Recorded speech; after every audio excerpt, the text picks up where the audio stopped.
Hello friends, YouTube channel पर आपका स्वागत है एजुकेशन सेंटर पर। मैं हूं अनुज लाल यादव, आपके छोटे भाई।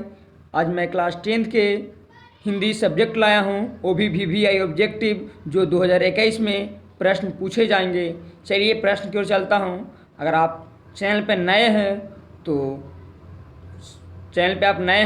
तो चैनल को सब्सक्राइब कर दीजिएगा और वीडियो को लाइक मत कीजिएगा। जब वीडियो को आप पूरा देखिएगा तब लाइक कीजिएगा, जब आपको अच्छा लगेगा तब चैनल को सब्सक्राइब कीजिएगा और वीडियो को लाइक कीजिएगा, क्योंकि ऐसा ऐसा अपडेट मैं आपको रोज़ लाते रहूँगा 9 AM में। रोज़ आपको 9 बजे AM में सुबह पर आपको ऐसा ऐसा वीडियो आपको मिलते रहेगा सिर्फ ऑब्जेक्टिव का। चलिए प्रश्न की ओर चलते हैं। पहला प्रश्न बोलता है कि सम विभाजन जाति प्रथा के लेखक कौन थे। सम विभाजन जाति प्रथा के लेखक कौन थे? तो इसका आंसर हो जाएगा भीमराव अम्बेडकर। सम विभाजन जाति प्रथा के लेखक थे जो भीमराव अम्बेडकर थे। प्रश्न नंबर दूसरा की ओर चलते हैं। दूसरा क्या बोलता है? प्रश्न नंबर दूसरा कि 20 के दांत कहानी किस वर्ग के 20 के दांत कहानी के किस वर्ग के अनेक अंतर्वादियों का उजागर करता है? 20 के दांत कहानी के किस वर्ग के अनेक अंतर्वादियों का उजागर करता है? तो आंसर हो जाएगा ए, मध्य वर्ग। प्रश्न नंबर तीसरा की ओर चलते हैं। वीडियो को पूरा देखिएगा, ठीक ना? वीडियो को छोड़ के भागिएगा मत, आप पूरा देखिएगा। अच्छा ना लगेगा तो चैनल को अनसब्सक्राइब करके और डिसलाइक मार के आप चले जाइए यहाँ से, एकदम दरवाज़ा आपका खुला हुआ है। तो प्रश्न नंबर तीसरा की ओर चलते हैं कि मैक्स मुलर के सर्वविद संपदा और प्राकृतिक सौंदर्य से परिपूर्ण किस देश को माना है? तो 3 का आपका आंसर हो जाएगा सी, भारत को माना था। मैक्स मुलर ने भारत को माना था। प्रश्न नंबर चौथा चलते हैं, चौथा की ओर। नाखून क्यों बढ़ते हैं? इनके गद्य की कौन सी विधा है? नाखून क्यों बढ़ते हैं, गद्य की कौन सी विधा है? कहानी है, बी में ऑप्शन कविता है, सी में आपको भाषण है, डी में आपको ललित निबंध है। तो इसका आंसर हो जाएगा 4 का ललित निबंध। ललित निबंध 4 के डी हो जाएगा। प्रश्न नंबर 5वां की ओर चलते हैं। जो भी आपको दिक्कत हो, प्रॉब्लम हो, आप कमेंट बॉक्स में कमेंट कीजिए कि हाँ मुझे ई विषय का आप बनाइए या मैथ का बनाइए। जो भी आपको, मैं हर सब्जेक्ट का मेरे चैनल पर आपका तैयारी कराई जा रही है, वो भी फ्री में। तो आप जो भी एकदम सतर्क, जो भी आप फ्री से एकदम कमेंट कीजिए और बोलिए कि हाँ मुझे ए विषय के आप ए टॉपिक का आप वीडियो बनाइए, मैं आपको जस्ट वीडियो बना दूंगा। प्रश्न नंबर 5 हिंदी भाषा की लिपि है। हिंदी कौन सा भाषा का लिपि है? तो देवनागरी लिपि का। कौन सा भाषा का? तो देवनागरी लिपि का। 5 का आपका आंसर हो जाएगा सी। प्रश्न नंबर 6 की ओर चलते हैं। बहादुर का पूरा नाम क्या था? बहादुर का पूरा नाम आपको ए में ऑप्शन दिया हुआ है जंबाज बहादुर, बी में आपको आंसर दिले है छोटा बहादुर, सी में दिले है बहादुर और डी में दिले है लाल बहादुर। तो इसका ऑप्शन आंसर हो जाएगा लाल बहादुर, ऑप्शन डी। प्रश्न नंबर 7वां की ओर चलते हैं। परंपरा का मूल्यांकन किसकी रीति है? परंपरा का मूल्यांकन किसकी रीति है? तो 7 का ये ऑप्शन मैं उतना चारों नहीं पढ़ूंगा, क्योंकि जो वीडियो लॉन्ग चल जाएगा, मैं लॉन्ग वीडियो बनाना चाहता नहीं हूँ। तो 7 का हो जाएगा आंसर ए, क्योंकि बच्चे लॉन्ग वीडियो उतना देखना नहीं चाहते हैं। तो परंपरा का मूल्यांकन किसकी कृति है? रामविलास शर्मा का। प्रश्न नंबर 8 पंडित बिरजू महाराज किस कला से संबंधित है? पंडित बिरजू महाराज किस कला से संबंधित है? तो 8 का आपका आंसर हो जाएगा बी, नृत्य कला। प्रश्न नंबर 9 की ओर चलते हैं। अभिनियो कहाँ स्थित है? अभिनियो जो आप कहानी पढ़े थे, से कहाँ स्थित है? तो 9 का आपका आंसर हो जाएगा ए, फ्रांस में। प्रश्न नंबर 10 पिताजी ने बाजार से कितनी मछलियाँ खरीदी थी? पिताजी ने बाजार से कितनी मछलियाँ खरीदी थी? तो 10 का हो जाएगा सी, पिताजी ने बाजार से 3 मछलियाँ खरीदी थी। आप वीडियो को पूरा देखिएगा, भागिएगा मत। 11 के देखिएगा। बिस्मिल्लाह खां प्रसिद्ध थे, बिस्मिल्लाह खां प्रसिद्ध थे। 11 का ऑप्शन हो जाएगा डी, शहनाई वादक। 12 की देखिए।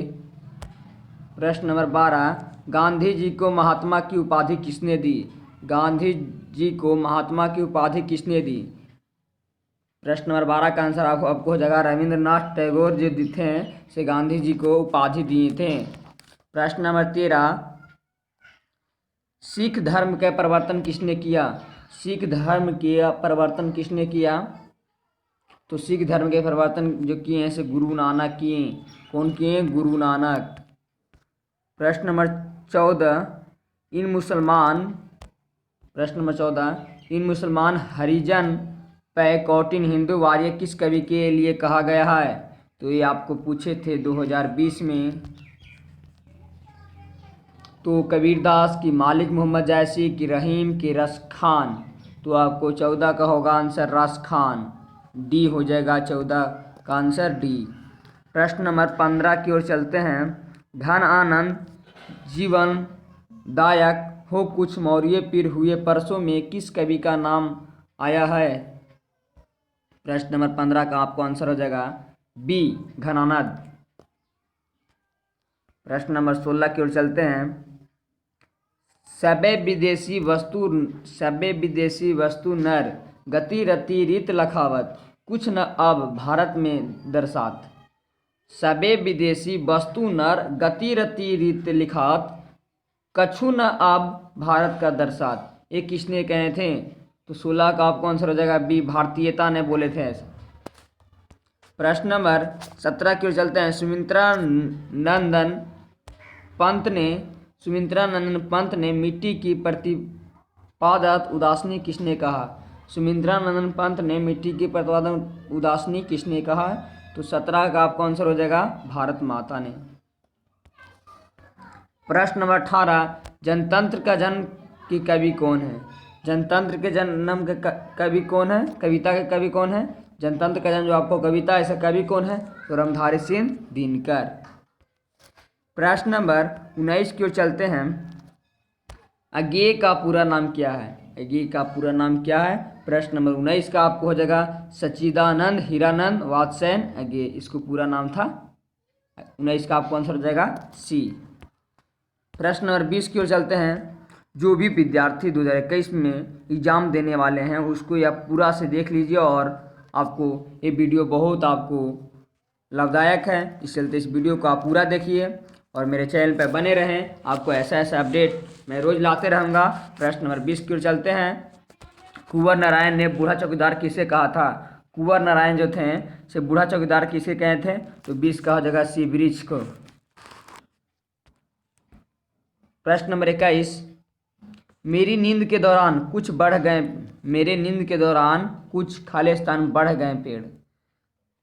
तो आपको 21 का आंसर हो जाएगा बी इंच का जो हो जाएगा बी। 22 क्वेश्चन, अक्षर ज्ञान कविता बच्चों के किस स्तर की शिक्षण प्रक्रिया से संबंधित है? 22 का आपका आंसर हो जाएगा ए प्रारंभिक शिक्षण प्रक्रिया से। कौन सा से? प्रारंभिक शिक्षण प्रक्रिया। प्रश्न नंबर 23 कहता है लौट कर आऊँगा फिर कविता में कवि एक बार फिर कहाँ आने का लालसा व्यक्त करता था। जो लौट कर आऊँगा फिर जो कविता में कवि जो बोले थे कि एक बार फिर कहाँ आने की लालसा व्यक्त करता है, फिर इनको लालसा था कि फिर यही भूमि पर आऊँ। तो 23 का आपका आंसर हो जाएगा डी मातृभूमि बंगाल पर। ये बंगाल में जन्म हुए थे तो बंगाल के मातृभूमि पर फिर से आने के इनको लालसा था। प्रश्न नंबर 24 कहता है रेनर मारिया रिल्के द्वारा रचिता कविता है। रेनर मारिया रिल्के द्वारा रचित कविता है। तो 24 का हो जाएगा मेरे बिना तुम प्रभु। प्रश्न नंबर 25, मंगमा क्या बेचती थी? तो मंगमा क्या बेचती थी? तो 25 का आपको आंसर हो जाएगा बी मंगमा जो थी से दही बेचती थी। प्रश्न नंबर 26, ढहते विश्वास में किस राज्य को बाढ़ एवं सूखा से प्रभावित दिखाया गया है? तो 26 का आपको आंसर हो जाएगा सी उड़ीसा को। प्रश्न नंबर 37, मंगू किस कहानी का पात्र है? तो ढहते विश्वास के जो है उसी कहानी का ये पात्र है। 28, पाशुपति। प्रश्न नंबर 28 देखते हैं। पाशुपति किस रोग से ग्रसित थी? तो 28 का आपको आंसर हो जाएगा बी, मेनेजाइटिस से। प्रश्न नंबर 29, सीता को अपने ही घर में कैसा महसूस होता है? सीता को अपने ही घर में कैसा महसूस होता है? तो 29 का आपको हो जाएगा घुटन, घुटन जैसा अपने घर में महसूस होता है। प्रश्न नंबर 30, व्यंजना क्या है? व्यंजना क्या है? 30 का आपको हो जाएगा शब्द शक्ति। प्रश्न नंबर 31, लोटा डोरी कौन सा समास है? लोटा डोरी कौन सा समास है? तो 31 का आप कौन सा हो जाएगा बी, द्वंद्व समास। लोटा डोरी कौन सा समास है? द्वंद्व समास। 31 का आपको आंसर हो जाएगा बी। प्रश्न नंबर 32, व्याकरण वह है जो ज्ञान, व्याकरण वह है, वह ज्ञान है जो ऑप्शन दे, त्रुटियों पर ध्यान नहीं देता, मानवता के आधार पर शुद्ध प्रदान करता है कि नियम का विश्लेषण नहीं करता, इनमें से कोई नहीं। तो 32 का आपको आंसर हो जाएगा बी, मानवता के आधार पर शुद्धता प्रदान करता है। प्रश्न नंबर 33, विधानुराग कौन सा समास है? विधानुराग कौन सा समास है? तो 33 का आपको आंसर हो जाएगा डी, कौन सा? तत्पुरुष समास। प्रश्न नंबर 34, प्रत्येक का संधि विच्छेद होगा, प्रत्येक का संधि विच्छेद होगा। तो ऑप्शन है प्र जोड़ ती जोड़ एक, प्रत्यय जोड़ एक, प्र जोड़ एक। तो ऑप्शन आपको आंसर इसको जाएगा 34 का डी, प्रति जोड़ एक होगा। प्रत्येक, प्रत्येक तो प्रति जोड़ एक, तो ऑप्शन हो जाएगा डी। प्रश्न नंबर 35 की ओर चलते हैं अब। प्रेम आईनी श्री राधिका प्रेम बरन नंदन प्रेम वाटिका के दो ही मालूम मालिन द्वंद्व में कौन सा रस है?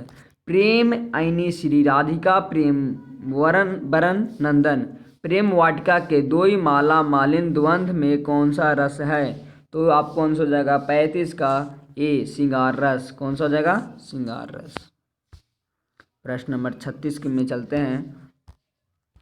धूल भरा मैला जैसा आंचल है, गंगा यमुना जल में गंगा यमुना कौन सा अलंकार है?